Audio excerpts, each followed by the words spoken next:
खुलुमबाय लोगोफोर, गोजोन फुंबिलि बयनिसिमबो।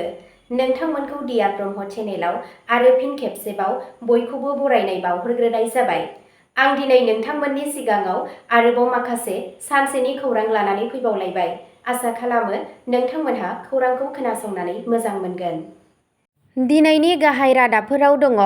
हाग्रामा महिलारिया क'क्राझाराव जुबिन गार्ग पार्क गायसनदों। गाहाय हारिमुआरि मावथांखिफोरखौ फोसावो। बिजनीआ जुबिन गार्गखौ बिथांनि 53थि जोनोम सानाव मान बाउदों। आगरतला ककेन जब्द, 8 कौटि रांनि ड्राग्सजों लोगोसे सानै हमदों।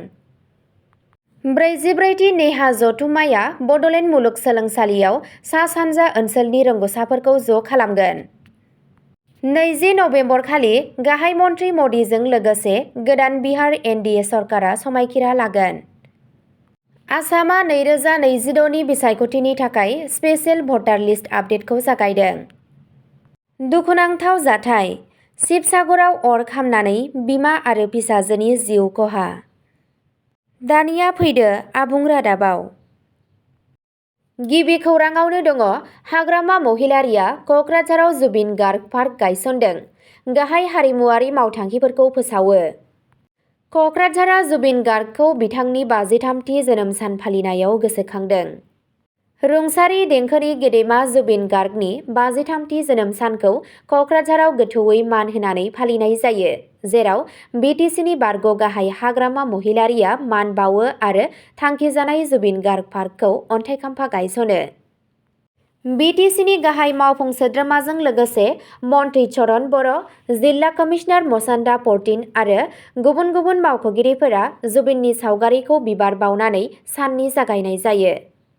बेनि उनाव बिथांमोनहा बिथांनि गोसोखांथियाव खुंनाय आरो गाव गोसोआरि थै दान बादायाव बाहागो लायो। उनाव महिलारिया गोसोखां पार्कखौ गायसनो आरो नाहर बिफां गायो, जाय मान होनाय आरो हारिमुआरि उनमोनथाइखौ रैखाथि होनायनि नेरसोन दङ। बे हाबाफारियाव बाहागो लानानै महिलारिया बुङो दि बे पार्कखौ 25 निफ्राय 30 कौटि रां खरसा खालामनानै 30 बिगा हायाव बानायनाय जागोन। बिथाङा खोथा होदों दि बेखौ गावनि आंगो लोगो जुबिन गार्गखौ बावनाय मोनसे समायना गोदान मुगानि बुहुमनां थाखोनि नेरसोन महर होनाय जागोन। महिलारिया बड'लेण्ड ओनसोलनि थाखाय गोबां हारिमुआरि मावथांखिफोरखौबो फोसावो, जेराव ड भुपेन हाजरिकानि मुसुखा, गसाइगावआव श्रीमन्त शंकरदेवनि मुङाव गंसे बिल्डिं आरो बिजनी आरो तामुलपुरनि फरायसालिफोरखौ फोजौखांनायबो दं, जेराव जुबिन बिथाङा मोनसे समाव फरायदोंमोन। बे सानखौ सुबुं समाजनि गोसो गोरबोजों बाहागो लानानै फोजोबनाय जायो, जाय गासै ओनसोलाव जुबिन गार्गनि अरायथा गोहोमखौ दिन्थियो। नैथि खौराङाव दङ। बिजनीआ जुबिन गार्गखौ बिथांनि 53थि जोनोम सानाव मान बाउदों। बिजनी सहराव अनजालु रोजाबगिरि जुबिन गार्गनि 53थि जोनोम सान फालिनायजों लोगोसे मोनसे गाजा गोमजायै फालिनाय जायो।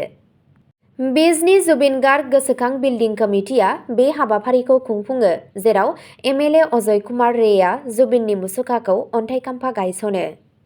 जुबिननि मिथिंगानि फारसे मोजां मोननायखौ मान बावनानै बे जायगायाव नाहर बिफां गायनाय जादोंमोन। फरायसालिनि हिनजावसाफोर आरो जायगानि आइजो हानजाफोरजों लोगोसे गासै 3000सो दिन्थिफुंगिरिफोरा ज' जानानै बिथांनि मुंदांखा मेथाइ मायाबिनीखौ दिन्थिफुंदोंमोन। जिल्ला कमिसनार, पुलिस सुपारिन्टेन्डेन्ट आरो जायगानि आफादनि सोद्रोमाफोर बायदि गाहाय मानगोनां सुबुंफोराबो नुजाथिफैयो आरो मान बावो। जुबिनआ बिजनीजों गोथौ सोमोन्दो दंमोन। बिथाङा बैयाव फरायदोंमोन आरो गावनि गिबि फोरोंगिरि रामनि महन रायनिफ्राय देंखो सोलोंदोंमोन, जाय सिबिनायखौ हारिनि थाखाय जुनियायै ओंथिगोनां खालामदों।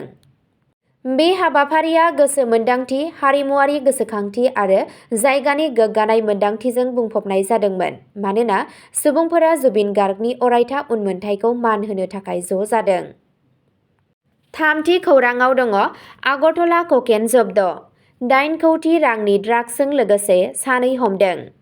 ड्राग्स फालांगिरिफोरनि थाखाय मोनसे गिदिर सोमोनांहोनानै आसाम राइफल्स आरो कास्टम बिबानगिरिफोरा रबिबारखालि आगरतला सहराव सानै सुबुंखौ खायो आरो जायगानि बाजारनिफ्राय 8 कौटि रांसो बेसेननि 800 ग्राम गोजौ थाखोनि ककेन जब्द खालामो। थि संगालि खौरांनि सायाव नोजोर होनानै जथाय हान्जाया मोनसे मुखुब जायगायाव सन्देह गोनां सुबुंफोरखौ हमनो हायो आरो बिसोरनि आखायाव थानाय बेसादखौ बोखांनो हायो। अजद होनाय बादिब्ला सानैबो त्रिपुरायाव ड्राग्स फाननो नाजादोंमोन। मावख'आरिफोरा बेखौ सा-सानजायाव बावैसोनि समफोराव बयनिख्रुइ देरसिन ककेन फाननायनि मादाव मोनसे होनना फोरमायदों। बे जब्द खालामनाया ओनसोलाव बांबोनाय ड्राग्सनि जेंनाखौ होबथानो थाखाय रैखाथि एजेन्सिफोरनि गेजेराव गोख्रों गोरोबलायनायखौ दिन्थियो। आसाम राइफल्सआ ड्राग्स गैयै समाज आरो लाइमोनफोरखौ फेग्रा मुवानिफ्राय रैखाथि होनायनि खोथा होफिनदों। दायनिगिरिफोरनि साप्लाइ चेन आरो जाथावना लिंकफोरखौ मिथिनो थाखाय नायबिजिरनाया सोलिगासिनो दं। ब्रैथि खौराङाव दङ 44थि NEIHA जथुम्माया बड'लेण्ड मुलुगसोलोंसालियाव सा-सानजा ओनसोलनि रोंग'साफोरखौ ज' खालामगोन। 44थि north east India history association जथुम्माया बड'लेण्ड मुलुगसोलोंसालियाव जागायबाय। नर्थ इस्ट इन्डिया हिस्ट्रि एस'सिएशननि 44थि बोसोरारि जथुम्माया 17 नबेम्बरखालि बड'लेण्ड मुलुगसोलोंसालियाव बेखेवबाय। 17 निफ्राय 19 नबेम्बरसिम सानथामनि बे हाबाफारिया सा-सानजा आरो भारतनि गुबुन गुबुन बाहागोनिफ्राय रोजा रोजा रोंग'साफोरखौ ज' खालामदों।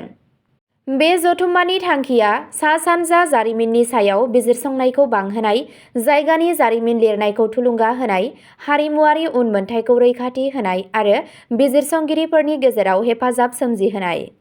बड'लेण्ड मुलुगसोलोंसालिनि vice chancellor professor BL Ahuja बिथाङा जथुम्माखौ बेखेवो आरो गोथौयै बुजिनो थाखाय जारिमिनखौ गुबुन आयदाफोरजों सरजाबनायनि गोनांथिनि सायाव बोलो होयो।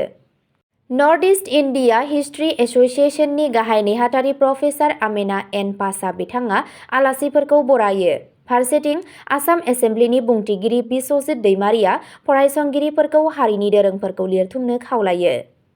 NEIHA नि आफादगिरि प्रफेसार सलाम आइरिन बिथाङा गोदान आफादगिरि सायख'जानाय प्रफेसार सुधीर कुमार सिंहखौ सिनायथि होयो, जाय बिथाङा आफादनि गोसारथिखौ बांहोगोन आरो लाइमोन बिजिरसंगिरिफोरखौ हेफाजाब होगोन होनना खोथा होयो। गोदान बिजाब आरो गोदानसिन north east India history association जार्नेलखौ फोसावनाय जादोंमोन। फैगौ साननैनि गेजेराव रोंग'साफोरा सा-सानजानि सिनायथि, राव समाजारि सोलायनाय आरो राजखान्थियारि आयदानि सायाव लिरबिदां फोरमायगोन। बे हाबाफारिया ओनसोलनि धोनि थांखांनाय समखौ संरैखा खालामनाय आरो रानलायनायनि गोनांथिखौ फोरमायो। बाथि खौराङाव दङ 20 नबेम्बरखालि गाहाय मन्थ्रि मदिजों लोगोसे गोदान बिहार NDA सरकारा समायखिरा लागोन। बिहारनि गोदान नेशनेल डेम'क्रेटिक एलायन्स NDA सरकारा 20 नबेम्बरखालि गान्धी मैदानाव समायखिरा लागोन।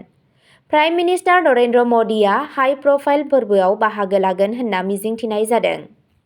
NDA बावैसो जानाय बिधान सभा बिसायख'थियाव 243 मासिनि गेजेराव 202 मासि देरहानो हादोंमोन। JDUनि दैदेनगिरि नीतीश कुमारआ रेकर्ड 10थि खेबनि थाखाय गिबि मन्थ्रि जागोन ना नङा बेखौ लानानै गोबां सानखांनाय जादों। समायखिरा लानायनि सिगां बिथाङा बिधान सभाखौ सिफायनायनि गनायथि होनो थाखाय केबिनेटनि जोबथा जथुमखौ दैदेनगोन आरो गावनि बिबान एंगारनायखौ रायजो बेंगिरि आरिफ महम्मद खाननो गथायगोन। बेयो NDA खुंथायनि सिङाव बिहारनि थाखाय मोनसे गोदान जागायजेन्नाय, दिदोमथि आरो जौगानायनि मिजिंथिदों। बे हाबाफारिया गोजौ थाखोनि दैदेनगिरिफोरखौ गोसो बोनो हायो, जाय मिरु सरकारनिफ्राय गोख्रों मदद होनायखौ दिन्थियो। द'थि खौराङाव दङ आसामआ 2026 नि बिसायख'थिनि थाखाय स्पेशेल भटार लिस्ट आपडेटखौ जागायदों। 2026 मायथाइनि बिधान सभा बिसायख'थिनि सिगां भटार फारिलाइखौ साखोन-सिखोन आरो गेबें खालामनो थाखाय आसामआ भट सोगिरि फारिलाइफोरखौ जर'खायै नायबिजिरनायखौ जागायदों। बे हाबाफारिया 18 नबेम्बरनिफ्राय जागायदोंमोन आरो 17 दिसेम्बरसिम सोलिबाय थागोन। सुबुंफोरा गाव गावनि मुंखौ नायनो हागोन, गोदान भट होगिरि दाजाबदेरनो हागोन, थार फोरमायथि होनो हागोन आरो गोरोन्थि मुं थिसननायखौ बोखारनो हागोन। 23 निफ्राय 24 नबेम्बर आरो 30 नबेम्बरनिफ्राय 1 दिसेम्बर खालि मोनफ्रोमबो भट सोग्रा मिरुआ जर'खा केम्प खुंनाय जागोन। भट होगिरिफोरा आधार, पासपर्ट एबा गुबुन ID फोरमान बिलाइजों नायनो हागोन। गाहाय बिसायख'थि मावख'गिरि अनुराग गयाल बिथाङा बुङो दि बे थांखिया 1 जानुवारि 2020 सिम 18 बोसोरनि बांसिन बैसोनि साफ्रोमबो पात्र भटारफोरखौ सोफादेरनाय आरो जिउ गोमानाय एबा जायगा सोलायनाय सुबुंफोरनि मुंफोरखौ बोखारनाय। स्निथि खौराङाव दङ दुखुनांथाव जाथाय। शिबसागराव न'आव अर खामनानै बिमा फिसाजोनि जिउ खहा। मोनसे दुखुनांथाव जाथायाव सासे बिमा आरो बिनि फिसाजोआ समबारनि फुंबिलियाव अएनजिसि कल'निनि साखाथियाव गावनि न'आव अर सावनानै गावनि जिउखौ फोजोबना लायो। जिउ खोमानांनाय सुबुंफोरखौ बिमा रुपा बरग'हाइ आरो बिनि फिसाजो उपासना बरग'हाइ होननानै सिनायथि होनाय जादों, जाय टेट आनजादाव उथ्रिसारनाय सासे हाबा जानाय फोरोंगिरिमोन। पुलिसआ फोरमायनाय बादिब्ला आइजोफोरा नखरनि जेंना सोलिबाय थानायनि थाखाय सुइसाइड न'ट गालांदों। उपासना, जाय सासे फोरोंगिरिमोन, बिथाङा गावनि फिसाय बिद्युत नाथनिफ्राय गोबां बोसोर गाज्रि आखु दिन्थिनायजों लोगोसे देहायारि बुनाय आरो फोथायथि गैयैजों मोगा-मोगि जानांदोंमोन। बियो बेनि सिगां 2024 मायथाइनि मे दानाव उखुमनिफ्राय बाज्रुमनानै गावनि जिउखौ फोजोबना लानो नाजादोंमोन, नाथाय बियो बासायदोंमोन। चारिं हापालुटिंनि जायगानि सोरखारि फरायसालिनि फोरोंगिरि बिद्युत नाथखौ हमनाय जादों। पुलिसआ जाथायनि सायाव नायबिजिरगासिनो दं आरो खामग्लिनाय न'निफ्राय गांसे न'ट बोखांनो हादों। बे दुखुनांथाव जाथाया नखरारि हिंसानि थाखाय जानाय दुखु-दाहाखौ दिन्थियो। अब्ला दिनैनि खौराङा एसेनोसै। नोंथांमोनहा सानफ्रोमबो फुंबिलि समाव बेबादिनो गोदान खौरांनि आपडेट मोननो थाखाय चेनेलखौ साबस्क्राइब खालामनानै लादो आरो खौरांखौ खोनासंनानै मोजां मोनोब्ला अन्नानै लाइक, शेयार आरो कमेन्टबो खालामनानै होलांब्लानो जाबाय। गोजोन्थों।